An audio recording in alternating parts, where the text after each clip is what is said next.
Welcome to the Kentucky Kernel Sports Podcast. I'm Alden Flowers, and this week, we finally beat Mississippi State.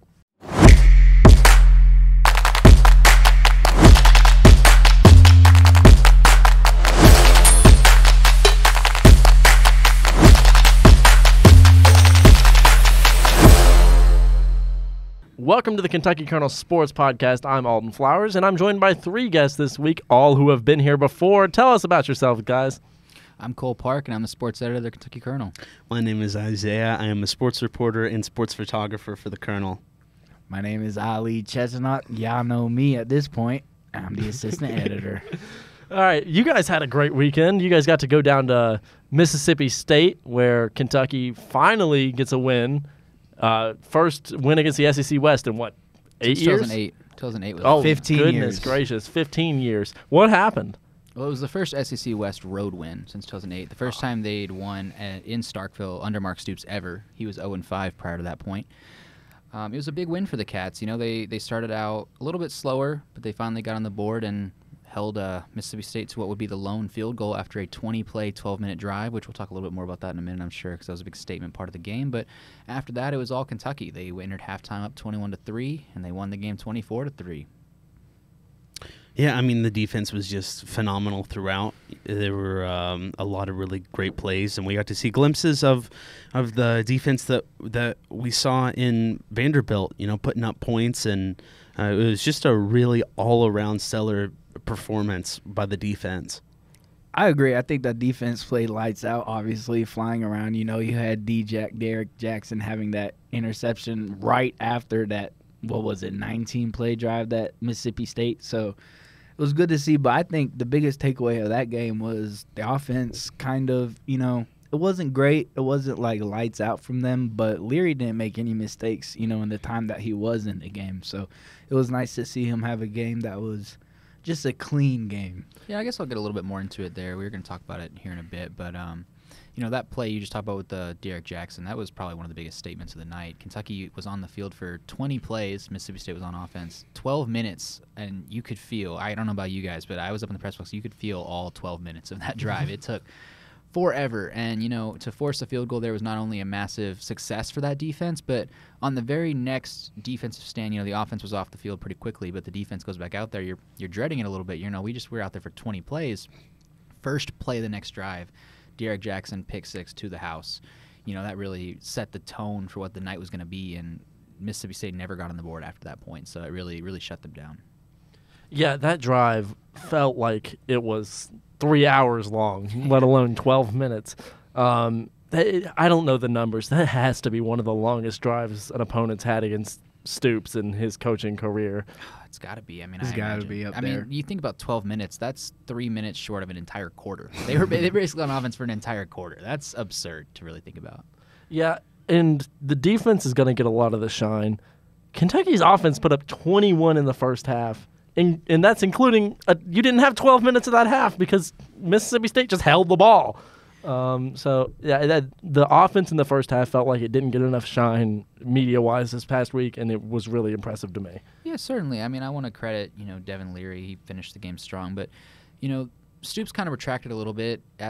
Immediately after the game, he said he was a little bit disappointed in the run. You know, he talked about it on Monday in the presser. He said the run was better than he thought it was, you know, watching the tape. But what really and truly shined was the passing game, which that's the second week in a row. It's been a really, really strong passing attack for Kentucky. You know, Tavion Robinson had 5 receptions for 91 yards, an average of 18.2. That's ridiculous. You had Dane Key with a receiving touchdown. So was Demi Sumo Kongbe, had another receiving touchdown.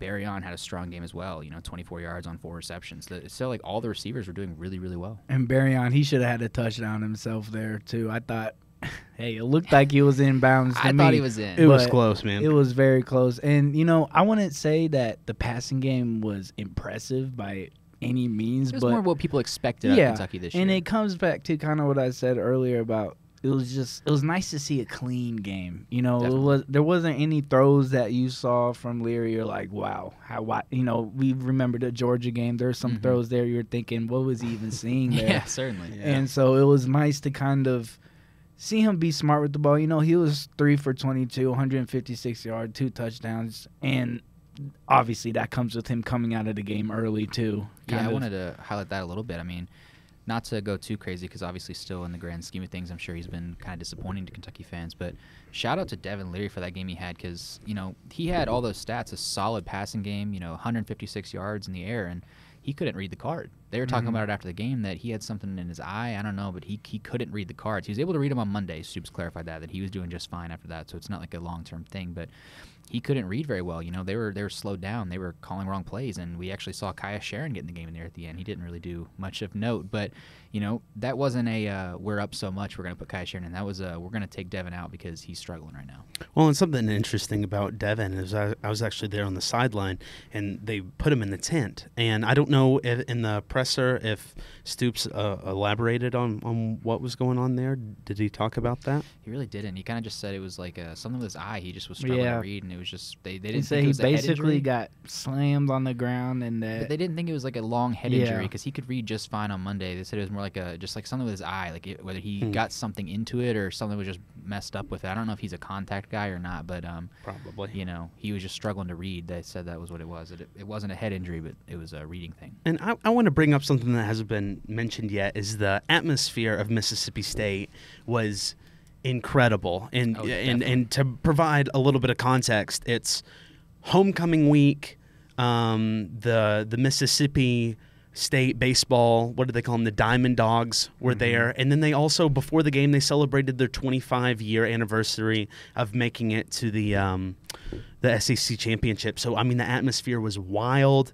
And I really expected a little bit more influence from the crowd to negate the fluidity of Kentucky's offense. But honestly, like what you guys are saying, it wasn't really sloppy by any means, and that really impressed me. Yeah, no, I mean, it was a very clean game for Kentucky, and I think it was Liam Cohen, the offensive coordinator, said after the game, he said those cowbells are not easy. It's not easy to play with those. They're very. I mean, I could hear them. It's an open press box. They're very, very loud, and he said it was very nice to quiet those down by the end. And they did that pretty early. Within 3 minutes of the game, that deep shot to Tavion shut them up pretty fast, and then Demi scoring, which I like to bring up Demi. Early in the season, I brought kind of, he can be kind of a threat in the passing game. Sure. He's listed as a running back, but do not doubt his abilities in actually catching the ball. So it's nice for him to actually have a receiving touchdown. So they did that pretty early, too, shut them up real fast, and kind of what Coach Cohen said in the presser, it was part of the game plan was making them a little quiet at the beginning of the game. Oh, I absolutely agree. I want to say, though, you talked about the deep pass to Tavion really shut him down early, but I even wrote about it in my recap. I'm very proud of it, writing about that game, but there was no more deafening silence I've ever heard than after J.J. Weaver got that sack on, I believe it was Chris Parson was in at quarterback. That's a third-string quarterback from Mississippi State by that point, but J.J. Weaver got that sack on a pivotal fourth down. It was like 4th and 18, but it was really 4th and goal. And he got that sack to force a turnover. And I even wrote about it in my piece, Parson didn't just get up and run back to the huddle. He got up on one knee and slammed that ball down, and the stadium was silent. It was everybody in there collectively knew that was game. It was done. Yep. Both teams had drives after that, but the energy just didn't matter. The game was over in that play, and that's probably the quietest, especially with how loud that stadium was when I got there. It's probably the quietest I've ever heard a stadium. Yeah. You guys all got to be there in person, so I'm sure it was crazy in person. But on TV, I've never heard a crowd so loud coming through a television audio as when UK ran out and the bells were going crazy at Mississippi State. Did it have that effect there? Was it that absolutely crazy? Of course it did. Yeah, it was deafening. I mean, 60,000 cowbells. We have one in the office, and we know how loud that is. And the anniversary team going out to Led Zeppelin, dude. I mean, oh man. I mean, yeah, we talked a little nuts, about man. Can't even sell short how much value the fact that it was homecoming weekend too. I mean, the student section was packed, and a lot of those students left after halftime. I will admit that, because of the homecoming ceremony was over, they wanted to go celebrate. But before that, they opened it up. There was standing room only in the student section. Their student section isn't like a. It's kind of like UK's when it overflows. It isn't just like one section of the stadium. It's like the whole wrap around. That whole end zone is full of, and then that whole end zone was empty. And that whole end zone had cowbells, every single one of them. And it was empty right at the start of the third quarter, though. Oh, yeah, I mean, but early on, deafening. Absolutely. I was like, maybe I should have brought some headache medicine here because I was going to be feeling this at the end of the day. Yep. It was a bit, I wouldn't even say I was a bit surprised on how good the atmosphere was. But it is kind of awesome for a team at that time, 1-4 in the conference. We all know what happened in the offseason too. Certainly. So I'm going to just say it. I think Kroger Field has a lot to learn from some of these other stadiums Agreed. in the Sure. SEC. We talked about it. We talked about that a lot at the stadium. We all kind of mutually agreed this when we were leaving too. Not that I didn't before, but I gained a whole new level of respect for Mississippi State 100%. fans. Because it wasn't just they were all loud; they were all very polite to us as well. We had our big UK media thing on us, and they were very, very polite people. When it was game time, they were loud, and like you said, it didn't matter the team was struggling. It didn't matter that their only SEC win was a 7-3 snoozer over Arkansas. They were there to support the Bulldogs, and up until it kind of fell off the track, they were doing just that. No, yeah, I gained a lot of respect for their fan base this past weekend, and it says a lot to a team that has fans that are there to support their team rather than just make it hard for the other team, which, we all know that there are some toxic fan bases out there, and they definitely make it hard to play. But it was nice to see that they were supporting their team, but also it was great also to see UK kind of send them home early. Yeah, a big talking point on the show last week was about, we don't know. The end of the schedule is pretty tough. You get some tough rivalry games at the end of the show. At the end of the season here. Kentucky found its way to being bowl eligible, which was something that on the show last week, two of us predicted was not going to be the case. So I think it says something that Kentucky's offense appears to kind of be peaking at the right time here. Big game this weekend against Alabama. I'm sure we'll talk about that in a bit. But I just wanted to mention how big it is that Kentucky did get that 6th win to become bowl eligible in the year. Oh, yeah, absolutely. That's something that the coaches recognize as well. Liam Cohen said, obviously, bowl eligible is not the where this program's at anymore. It's not the goal anymore. But it says something. UK didn't just become bowl eligible. It became bowl eligible for the 8th straight season, which is a record in the program. It was the longest streak of bowl eligibility this program has ever seen. It doesn't necessarily matter if some of those were losses, some of those were wins, some of those were bigger bowls, some of those were Music City bowls. But to win 6 games 8 years in a row, it's something Liam Cohen said. Again, it's not the standard the program is at anymore, but that's above average. And most teams in this country don't do that. He said anytime you get a bowl game, that's a chance to win at least 7 games, which means you're winning more than you're losing. And he said that's above average. And you think about it, obviously we're disappointed with how some of these games have gone. That's not our goal anymore. But you look at most teams in this country, that's some of their goals. That's their big goal. And, Kentucky's been seamlessly doing that for 8 straight years now. Yeah, I think it's very impressive, especially when you look forward. The way that the team is playing now, I think that they have a very good chance at South Carolina. South Carolina continues to struggle a little bit, and Kentucky seems to be improving, which is something we hadn't seen early in the year, but they've started to finally show that they can improve as a team. A 7th, maybe an 8th win, and even a 9th win if we get pretty lucky. But Kentucky, I think the bar continues to move up going into next year where they're finally putting together consistently good, competitive in the SEC football teams. Yeah, something I just want to say, obviously I'm getting a little bit ahead of myself talking about South Carolina, and not to dog on them because I know people on Twitter have done that enough, but I don't know how much you guys saw that quote from Shane Beamer coming out after the Jacksonville State game. They struggled against Jacksonville State, barely won. And his kind of thing was, we only get 12 games and we won, so we're going to celebrate this game like heck. He said, I don't care that it was a bad game. He said, we're going to celebrate all day long. Yeah. And, sure, I some things he was saying had validity. You only get 12 games, and when you win, it's a good feeling. But it's Jacksonville State. It's Jacksonville State. And, Kentucky beat Mississippi State 24-3. It was a dominant performance for the first time. It was the first SEC West road game since 2008. And, Ali, you were there. Were any of the coaches happy? No, you had the idea that, Stoops, he's always like that regardless on how the game went. He's always going to come out in the presser and say we could have done more, and he's obviously going to talk about what he disliked about the game rather than what he did like about the game. So I think that's a poor head coaching move by Beamer. And I mentioned in the beginning of the season, I'm not really on the Beamer train at all, have not been for a while. So I find that a little surprising for him to say that, and kind of shows where both of the programs kind of are at this point. Yeah, that's kind of the overall point I was trying to make there. You know, you look at the trajectories of both teams, and one coach is saying we're going to celebrate all day long about beating Jacksonville State. Liam Cohen talked as if they'd lost by 21 points. I mean, he came out there and he was disappointed. He was rubbing his face. You know, he's like, you know, this didn't go the way we wanted it to. You know, this was struggling. Brad White came out. He's like, even after the 20-play drive, he's like, you know, you can talk about 20 plays, 12 minutes, held into a field goal. His biggest thing was why that happened to begin with. His first thing was, why was it 20 plays in the first place? We had multiple third downs. We should have got off the field. You know, we needed to execute better. Every single coach in this team, Stoops and the coordinators, were saying we didn't do good enough, and they won by 3 touchdowns.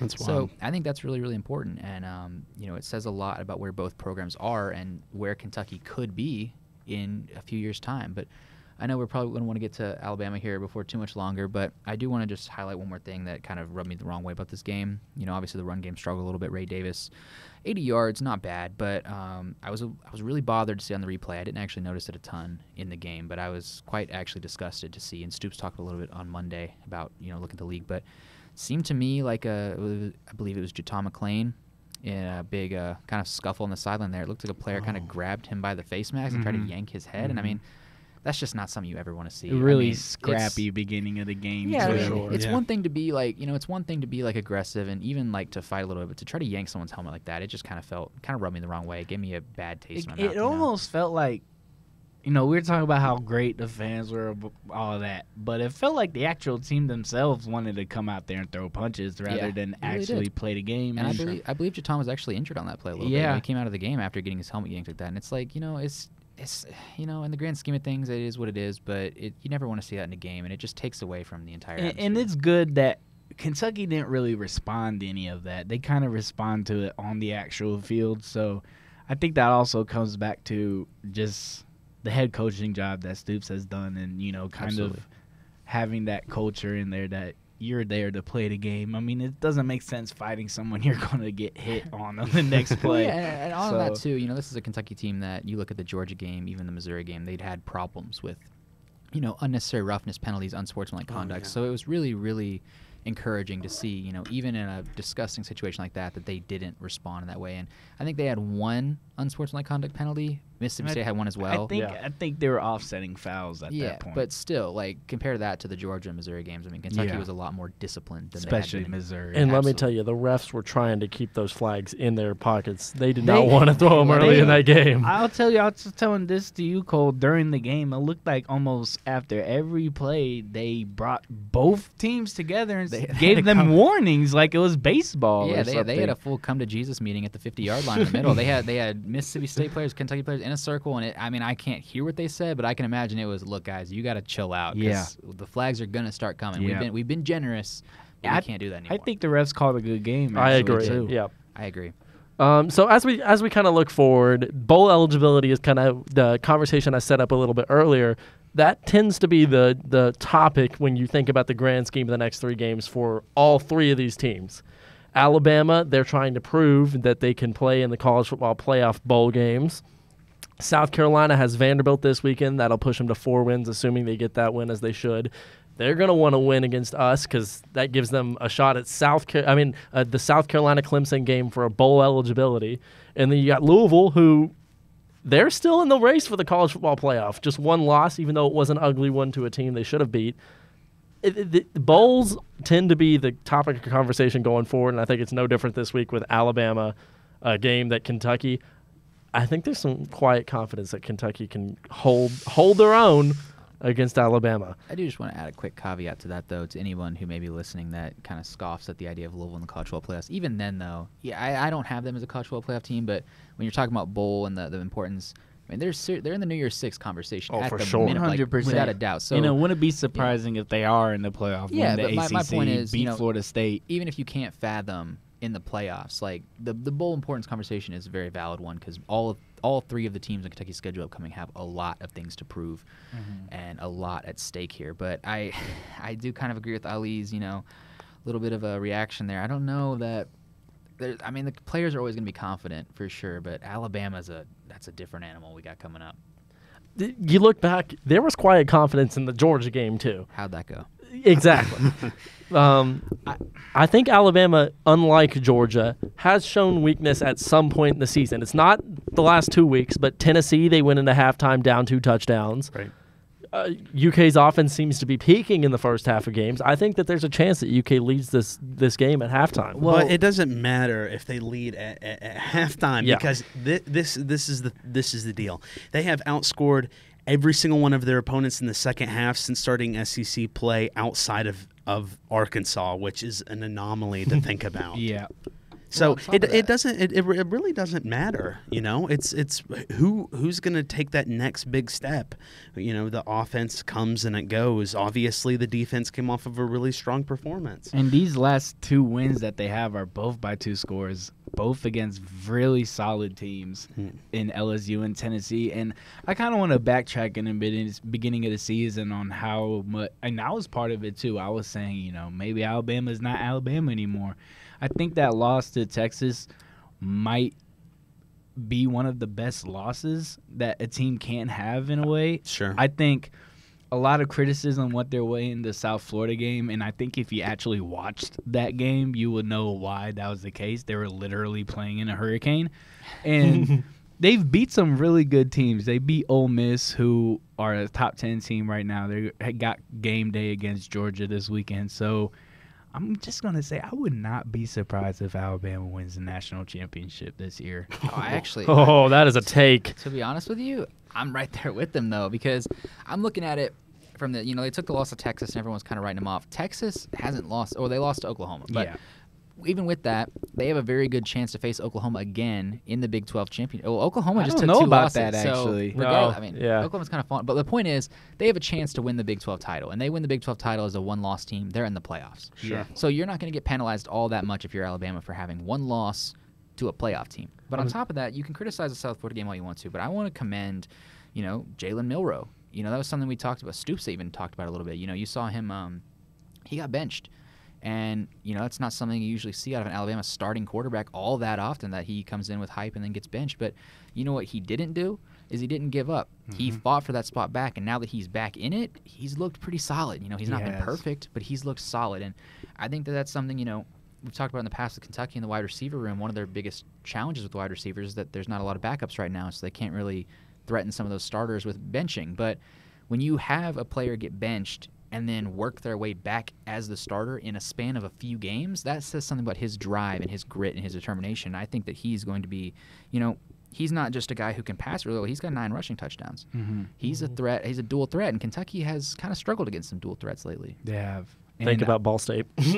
Well, I don't know if Ball State and Alabama is the same type of team, but, I'm looking at their schedule right now, and it's kind of like, besides the Texas A&M game at College Station, and there's a whole lot of stuff going offside the field with that matchup. Yeah. College Station's always a tough place to play for Alabama. 100%. And, again, you mentioned the Arkansas game, which is 100% an anomaly, or however you say that word. Anomaly. Something like that.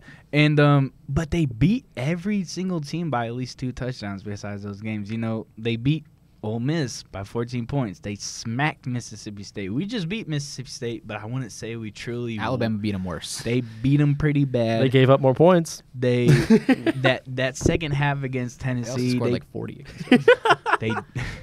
They kind of, I wouldn't say made Tennessee remind them who's daddy over there. Oh, but I 100% say they did. They kind of did do that in the second half. In LSU game, I mean, there's some debate on, that hit against Daniels in the first half. Was that targeting? Was it? I think it may have been. But they did kind of smack LSU also. So 42-28 usually speaks for itself. Yeah. That's not as bad of a blowout as it seems, but it speaks for itself. It's one thing to come in here winning games, and it's another thing to just be smacking teams. And granted, they didn't really do that at the beginning of the season, but like I said, Texas is a good loss to have. Yeah. It's not a bad loss at all. Well, I mean, I think I just want to highlight that Tennessee game a little bit more. They went into half trailing 20-7. They won 34-20. Yeah. They didn't concede another point in the second half. And you have that comeback. You joked about showing Tennessee who's daddy, but putting him in their place. Whatever. it was such a statement comeback for Alabama to then turn around and then beat LSU, who, remind you, was number 14 also. in the country Yeah. at that as well. Not a slouch in LSU at And all. LSU beat them last year too. Yeah, certainly so. it was a revenge game, and they got and you look at their schedule. They got Kentucky, Chattanooga, and Auburn. And Auburn at the Iron Bowl, it's always going to be a big deal, but Auburn is not all that this year. And even when they're not all that, they play Alabama solid. But I don't see Alabama. This is kind of spoiling my prediction a little bit. I don't think Alabama's going to lose another game this year. I don't think either. And I think they go into the SEC title game with some momentum, probably against Georgia. People want to say what they want to say. Alabama showed a lot of weakness early. Georgia's shown some weakness lately. Yeah. And we talked about that a little bit. When it comes down to teams that show weakness, I'd rather show weakness early on and figure it out than to figure it out early on and start showing weakness. Well, Brock Bowers not being available for Georgia is not helping their case. Certainly, but they almost lost to Missouri. I'm gonna say an even wilder take than you just said. I think Alabama doesn't lose a game the rest of the season, and I think they beat Georgia twice. Really? Twice. We'll see. My only thing that I get into and I know it's the same way almost every year, and inevitably someone collapses, but there's still quite a few teams left that are undefeated. And, some of those teams have to face each other, but, JMU. Well, they're not eligible. That is a disgrace to the sport that they're not even eligible. I hate saying that so that much. right That here. bothers me. Today they applied for bowl eligibility again. So Well, they got declined the first time, so I don't see anything coming differently this time. But the disappointing. point is, you got Washington, you got Florida State, you got Ohio State and Michigan, which both have to still face each other, I know. You got Georgia. So, if Alabama beats Georgia... and some really good one-loss teams, Oh, absolutely. And so there's a real question, if Georgia does lose and Alabama beats them, is one of the one-loss SEC teams going to get snubbed? And, I think it's absolutely the perfect scenario for the year before playoff expansion, because no matter what happens, someone's going to get pointed to this year like they deserved it. And I think when we say about who might be in the playoff this season, I think Georgia, when it comes to the SEC conference title game or whatnot, I don't think that Georgia necessarily needs to win that game. No, I don't think so. I think that they can lose that game, and that comes back to where we see a scenario where Alabama and Georgia might play each other twice this season. Don't know what's going to happen. My prediction. Yeah. But, let's not forget about Ole Miss. I was about to It's say an underrated win. If Ole Miss, who knows, they might beat Georgia this weekend.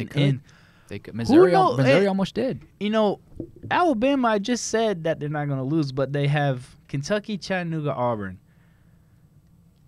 This is, if Kentucky wants to do some favors for some Rebels, this is their only chance. I'm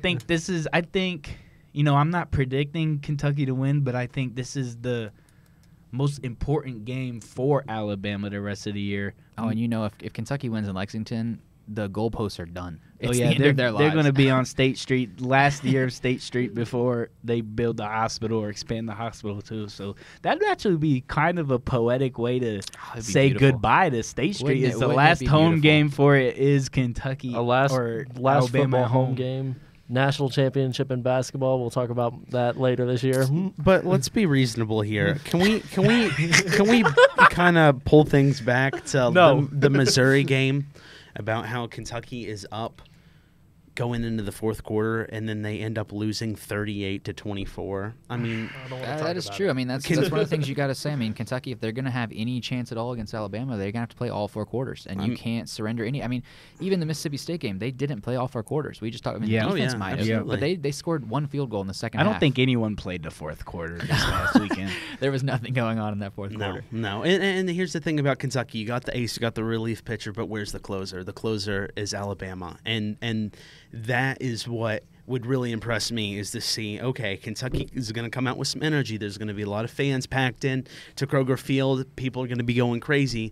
But are they going to continue, if they're doing well, are they going to continue doing those things right? Yeah. Maybe like with the Florida situation, Kentucky put Florida to bed. I mean, they were scrapping back a little bit, but it was slow. They put them to bed. Yeah. And I really would have a little bit more optimism with Kentucky if they showed that they were a better second half team. Yeah, I mean, I know we've got to kind of get to our predictions and get out of here for too much longer, but I just want to pose one question to you guys before we get to our final predictions. which Hit we've me. already talked about a little bit.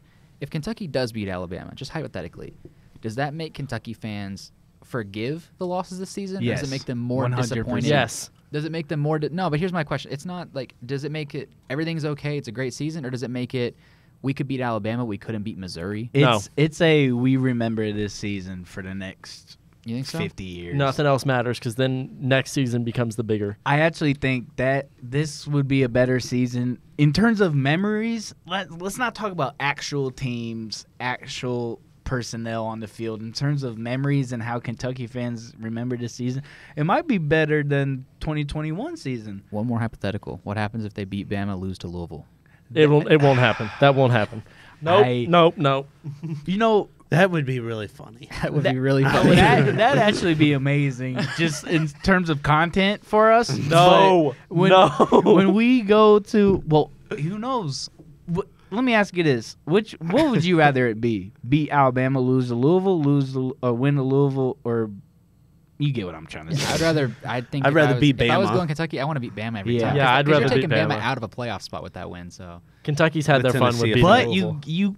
we just talked about you potentially take Louisville out of a playoff spot. Yeah, but That's Would you- true, well- but Louisville's nowhere close on the spectrum of. They're Of 11th in the country. If they beat but they're Florida- not prestigious like Alabama is. But would you rather obviously. have the team right down the road go down to No. ACC championship game? they're going to win lose that game to Florida State anyway. I don't know. I think Louisville's really, really good. I do if you too. I do ask too. me, but I don't know. I think there's a lot of disagreement amongst Kentucky fans on what combination they'd rather have. Louisville is the Baltimore Ravens. They're good sometimes, and then they are terrible once a month. All So- this just to lose both games. yeah, I mean, honestly, when you really comes down to it, probably. But Probably. I know we gotta been here Yeah, for a little let's bit, though, so let's to our get these predictions out of here. So we'll end the show with this, and I have yet to pick against Kentucky this year, and I will not start against crazy. Alabama. Let's That's go. crazy. Let's go with a 28-24 win for the Wildcats. Goalpost down. The goalposts are down. I'm on State Street ready for him to come with my pen and paper ready to write this story. Cole and I will be stuck In the press in the box. press box for about 5 hours. Yeah, see, here's my take. I hate to say it, and I feel like it feels like almost every time in the football podcast I pick against Kentucky at this point. You I'm trying do. to- You're I a don't- professional hater. I don't know mean that to you've be. picked. I don't know that you've picked Have Kentucky I been yet. wrong yet, though? Yes. Has he? Florida. I don't know. I did pick Florida. Yeah, that is wild. All right, That that's is my bad. wild. I'll take the blame for that one. That's my bad. But anyway, correct me if I'm wrong, but I feel like when they played in 2020, it was kind of close at halftime, and Alabama It went away was. to It was a dominate one them. story. It was a one-score game going into half, and actually Kentucky had a touchdown taken away. Which, if you rewatch the game, I don't really understand why it got taken away to Right. begin with. But Alabama went on to win. But the significantly. second half was So different. with that in mind, I'm gonna say 44-21 Alabama. Don't See- make me title next week's show "Depression" again, please.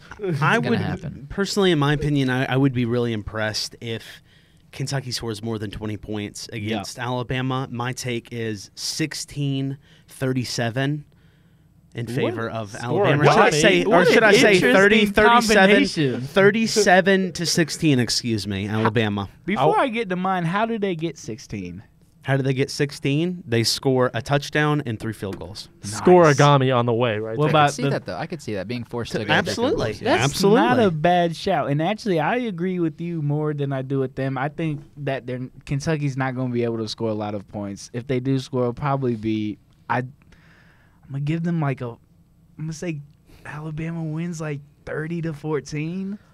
Ollie, my you've been with me prediction. on the show. You've I don't know picked about two the times. Well, Wildcats. I did just say Alabama's not losing the game the rest of the season, so I'd be kind of ridiculous of me to say that, turn around and say Kentucky's going to win. But I'll say this. If Kentucky can find ways to move the ball, which I don't really think they're going to, but if they can find ways to move the ball, they have a chance. They would literally need the best game of every offensive player's career Oh, yeah. if they were to win I don't this think game. I don't think they've had a single game where the run game and pass game is both. Nope. really No, good. That's a great this is the point. one That's a that they great point. need that to happen if they even have a chance about thinking about winning the game, not winning the game. I'd like to point out that Ollie picked us to beat Georgia 28-21. I learned since then. I learned. 28. and then 21. came out the next week and picked us to beat Missouri 28-21. That was did. close. I did. I did. So where is our 28-21 win over Alabama? All right, let's give it 28-21. Alabama Crimson Tide. Alden wants me to come on here and say Cats by 90. Yes. But it's not going to happen. It's not Watch this be the game that Kentucky gets it all right. If Kentucky wins this game, I'll eat my pants, dude. Like, I don't know. Whoa. There's no way. Expect a tweet from me when Kentucky wins 28-21. I'm going to say I told Ollie to say it and he didn't do it. All right. I should say it's right there. 37-16. I'm telling you guys, it's going to be an ugly score. 30-14 Crimson Tide. He's wrong. All right, but we're going to get out of here. Thank you guys for listening to the show. This one was a little more chaotic than usual, but it's Alabama week. It's supposed to be chaotic. So thank you guys for coming on. We'll see you next week. See ya.